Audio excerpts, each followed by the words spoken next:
Fabi, today as the position came out, you were analyzing alone. What were you thinking about? Because Magnus was also analyzing here on his own. What was going through your mind? Yeah, I thought he'll certainly play f4. Knight b6 felt correct. I didn't really want to commit my knight to c6, so I thought knight b6. And I thought the most dangerous move by far is knight to c3. So I was more or less expecting that we would get this position. And then what happened? Did I play? Yeah, I kind of missed something when Queen h4 and Queen e7 back you played instead of that. Maybe d5. I mean, why did you give this check? Yeah, well, d5, bishop f5, e4. I was considering things like this, but the thing is, after d5, my b7 pawn falls, so I need something very concrete, and I didn't really see it after bishop f5. So I thought queen h4, queen e7. Like, still, I haven't seen what the engine says. I don't know if it's already bad after queen e7, but still playable. But yeah, what was I better after d5? No, it was around equal, even, I guess. Slight. Bishop f5, and you. Maybe there was some line where you are doing okay. I mean, yeah, it was I sharp. consider it. It's like his king's on e1, so, but he can castle any moment. It's a bit funny because of course, if I play queen h4, king d2, his king goes to c1. It's more or less the same as if he castles, so it's kind of a funny situation. I was thinking like d5, bishop f5, e4 is critical, d takes e4. I didn't quite see it, and with that in mind, I didn't really see the continuation after bishop f5 for me. Although it feels like maybe there's something concrete because his king is vulnerable. But mine is 2 and b7 falling that. So when I played queen h4, queen e7, bishop f5, knight c5, knight e4, I kind of first saw this position, and I thought after knight e6 it was okay. And I hadn't spotted that he can play queen c7 when I went for this queen h4.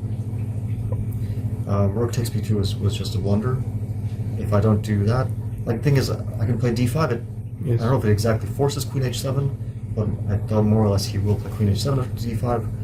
I take back, knight g5, king g6, knight e6, rook e8, knight c5, rook takes b2, and I saw this endgame. I'm 2 pawns down, but on the other hand, I did get to keep my center, which is very powerful. And then I thought he'll play rook to b1. I'll trade rooks most likely, and I didn't really believe in my position, but like when I thought about it after the game, and we discussed a bit, after e4, even though I'm 2 pawns down, my king goes to g5 very often, and maybe I have enough counterplay to keep, like, I mean, it could be very drush.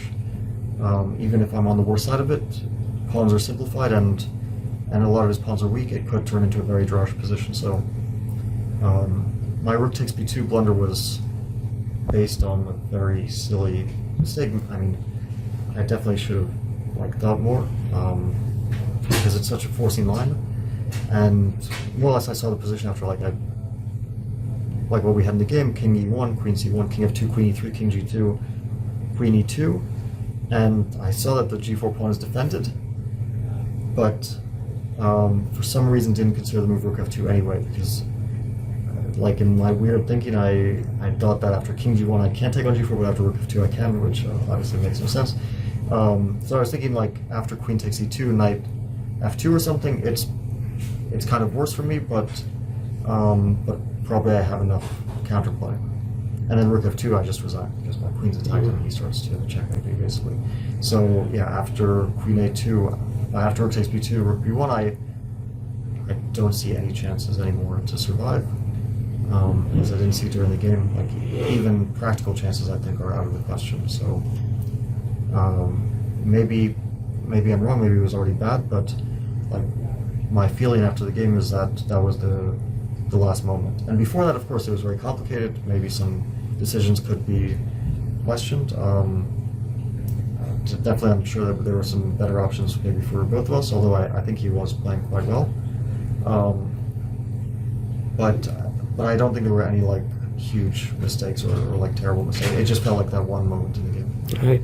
And this entire match, happening on this yacht, and also, you both playing against each other in a very different setting. It's eyes of the world are on it, world number 1 versus world number 2. But do you find it a little bit different? What's your feeling like playing this? Yeah, of course we are in a very unusual setting. I mean, sort of in some ways, like playing one-on-one against someone is more or less like I've done it very few times. Just once against Magnus, basically in 2018. Like a one-on-one match. Of course, that was a very long match against him. But it's usually a very formal setting, which gives you a lot of tension. And here we're in a very informal setting. So I don't know if that contributed, but I didn't really feel much tension during the game, which is usually not a good sign. Usually you're supposed to feel concerned, I think, or at least that's how I perform best. So that probably my mindset coming to the game wasn't really ideal. Hopefully tomorrow I can be in a better state of mind. Yeah, and now tomorrow, this being freestyle chess and not having much to prepare, how do you go into this? Because you have to win in order to equalize. Well, it's at least a clear task and better chances in freestyle than in regular chess. Like normal classical chess, with the white pieces, you don't have a big chance to win against a top player, or especially against Magnus, who usually doesn't really give you so many chances. Of course, you can get them, but you really have to work very hard for it, and even if you do your best, you might play a perfect game and you might not get anything at all. So I think here, because of course we're more likely to make mistakes from the start, more likely to get a fighting position, it does increase my chances compared to normal classical chess. And here you have come with your trainer, who's a performance trainer, Eric. How has it been having him by your side? Yeah, he had the idea to come, and it's been fun. We're both from St. Louis, so it's a long trip. It's about 25 hours to get from St. Louis to Singapore, and but it's been great. We've been working together for, I guess, nearly 2 years now, and the problem for a chess player with physical training is that you try to make some progress and then you go traveling and playing a tournament and then you lose all your progress. So it's really not easy, because we have this very hectic schedule. At least most chess players, I think, going from one tournament to the next, and of course sitting at a board for 4 or 6 hours is not exactly great for keeping your physical shape. And lastly, I want to ask you that this event has so many things done tastefully. Yesterday it was like done in a place on the 70th floor, today in water, tomorrow in a vault, and next year there are going to be 5 events. What do you feel about this entire development of freestyle chess? I'm very excited about it. Already not last year, it was this year. February. This year, in February, when we played in Waisenhaus, it was a really, really great event. Organization was top notch, and it was very exciting as well. A lot of really tough matches for everyone, a lot of big fights. And of course, I think for the spectator, also for the players, but especially for the spectators, it's very interesting to see this form of chess where everyone is on their own from the very first move, everyone playing and everyone watching. So also for the players, it's quite unique. Now we have a bit more experience with it, but even with experience, you still don't see the same position twice. I mean, sometimes you do, and then you don't remember that you had it before.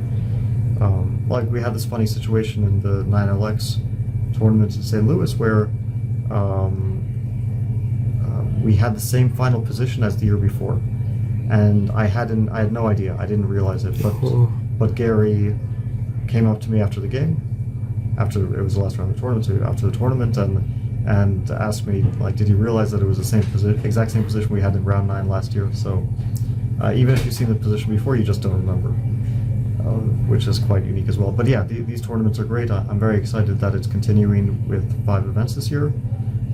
That's going to be a big thing for the chess world. Thank you so much, Fabi, for your time. Thank you.